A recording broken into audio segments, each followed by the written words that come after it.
হোলিকা দেখেন, হিরণ্যকশ্যপ খুব ক্রূর রাজা ছিল।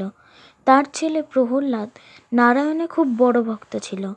হিরণ্যকশ্যপ তাকে বলতো নারায়ণ মিথ্যে আর তার কোনো শক্তি নেই। হিরণ্যকশ্যপের বোন হোলিকা একদিন সভায় এসে বলল, নারায়ণ মিথ্যা কিনা তা জানতে আমরা দহনে বসব। হোলিকার কাছে ব্রহ্মদেবের আশীর্বাদী চাদর ছিল। সেটা পরে সে দহনে বসল প্রহ্লাদকে কোলে নিয়ে। আগুন বাড়লে চাদর প্রহ্লাদের গায়ে এসে পড়ে আর হোলিকা দহনে আগুনে পুড়ে ছাই হয়ে যায়। এই কাহিনীর থেকে এটাই শিখতে পারি, ভগবানের উপরে আমাদের আস্থা থাকলে ভগবানরা নিজেই রক্ষা করে।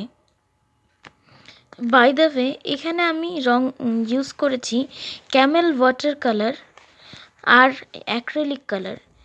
আমি এখানে প্রহ্লাদের গায়ে নীল রং করে নিচ্ছি আর ওর শলটাকে আমি সবুজ কালারে করে নিচ্ছি। হোলিকা এখানে অনেকটা বড় দেখানোর জন্য আমি ক্যানভাস A5 সাইজ ইউজ করেছি, যেটা আপনারা মার্কেটে সহজেই অ্যাভেলেবেল হবে। এখানে আমার থেকে একটা ছোট্ট মিস্টেক হয়ে গেছে। হোলিকার চোখগুলোই আঁকার সময় একটু গড়বড় হওয়ার কারণে আমাকে চোখগুলি আবার ইরেজ করতে হয়। এই সেম জিনিসটা আমার প্রহ্লাদের চোখ আঁকার সময় হয়েছিল, আপনারা দেখতেই পাচ্ছেন।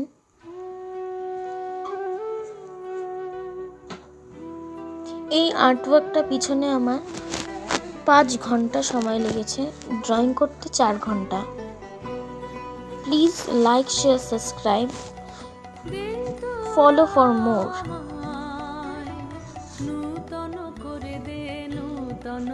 আর আমি আপনাদেরকে বলে রাখি, এখানে আগুনের ফুলকিগুলো উঠানোর জন্য আমি এখানে আবির ইউজ করেছি আর ওপরে নাইট লাইট আনার জন্য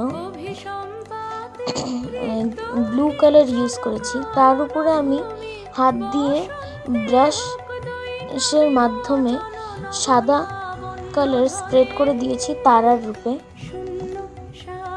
please like, share, subscribe my channel.